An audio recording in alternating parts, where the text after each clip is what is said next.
It's 6:43. Let's have more of Tom this morning, shall we? Or less, depending on what mood you're in.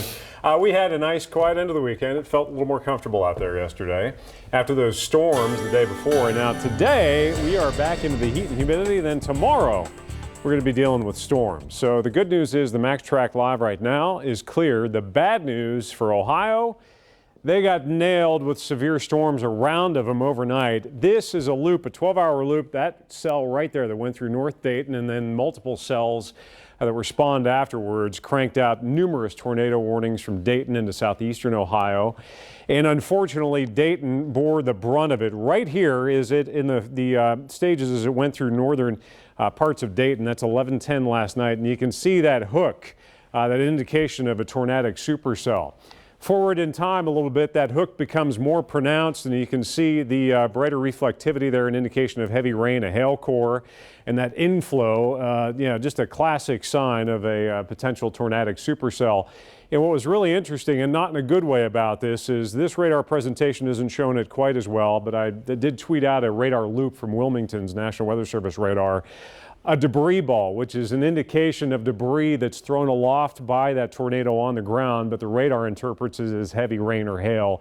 You get that higher reflectivity. So a devastating storm for folks in Dayton.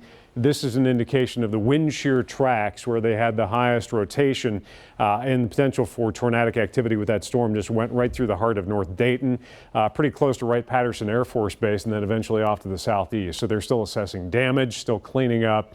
And unfortunately, just a devastating storm from them. Those are the reported tornadoes from the last 48 hours. And if we expand the view, this has been an incredible run. Over the last 48 hours, 96 reported tornadoes from Ohio to Texas to New Mexico, all the way back even to Idaho. So it has been very active. And it's along that same corridor, the active storm track that's running up and over this heat ridge that we've had parked south and east for literally weeks now.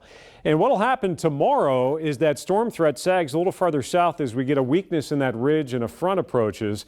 We have a marginal risk for severe storms tomorrow, and then as the actual cold front goes through Thursday, the threat is from Ohio into Pennsylvania, a marginal threat there. So what we're going to watch out for is after a hot and muggy day today, mostly to partly sunny skies, tomorrow we will see a round dropping south and east. Now our bigger issue is going to be the potential, I think, for just some damaging wind gusts. It's a marginal risk, but still one we need to watch out for, and then additional showers and storms as that front comes through Thursday late. Sun's coming up. It's going to be a hot and steamy one compared to yesterday. The heat and humidity both up. We were in the mid-80s yesterday. We'll be pushing 90 today, and right there is one of your culprits, a southwest wind, 10 miles per hour, 10, 20 mile per hour winds later on today, and it's just pumping in the heat and humidity. We're in the 70s now. The dew point's in the 60s. That's muggy air.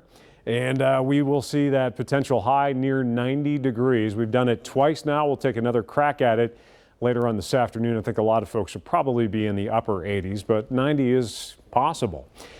Temperatures go down as the shower and storm chances go up, and that is a 78-degree high on Friday, so enjoy that while you can. Late this weekend, we may have more shower and storm chances cranking back up again.